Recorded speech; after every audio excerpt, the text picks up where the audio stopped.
महत्वपूर्ण खबर। दरअसल बीते कल इजराइल के बड़े शहर तेल अवीव में एक के बाद एक 3 ब्लास्ट हुए, जिनसे पूरा तेल अवीव दहल गया। हालांकि इन धमाकों में किसी के हताहत होने की कोई खबर नहीं है, क्योंकि ये ब्लास्ट बस डिपो में खड़ी खाली बसों में किए गए थे।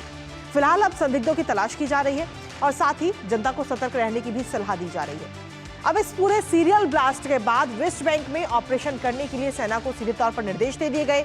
हमलों के बाद पीएम नेतन्याहू ने रक्षा मंत्री, सेना प्रमुख और शिन बेट और पुलिस आयुक्त से मुलाकात की और सुरक्षा पर चर्चा की। फिलहाल इन हमलों को लेकर आतंकी हमला इन्हें बताया जा रहा है और माना यह भी जा रहा है कि ये हमले इजराइल के पेजर अटैक का बदला हो सकते हैं। करेंगे चर्चा, लेकिन उससे पहले आपको दिखाते हैं कि इन धमाकों की तस्वीर।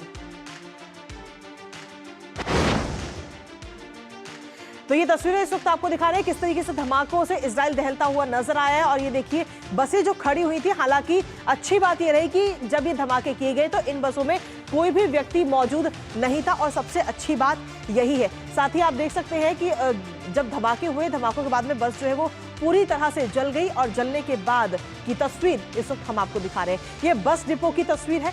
इस बस डिपो में कई सारी बसें खड़ी हुई थी, और अच्छी बात यह है कि इन बसों में कोई भी व्यक्ति मौजूद नहीं था, यानी कि हताहत होने की कोई अपडेट अभी तक नहीं है और कोई भी व्यक्ति हताहत नहीं हुआ है।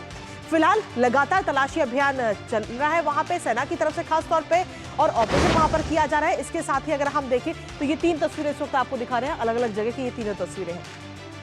पहली तस्वीर में आप देख रहे हैं कि धमाके होने के बाद में किस तरीके से वहां पर बस जो है वो खड़ी हुई है।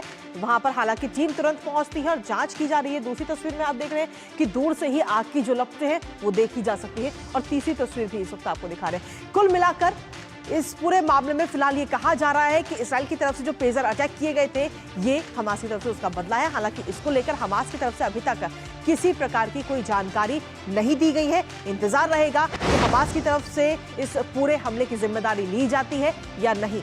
इसी के साथ अगर हम देखें तो गजा में युद्ध विराम समझौते के तहत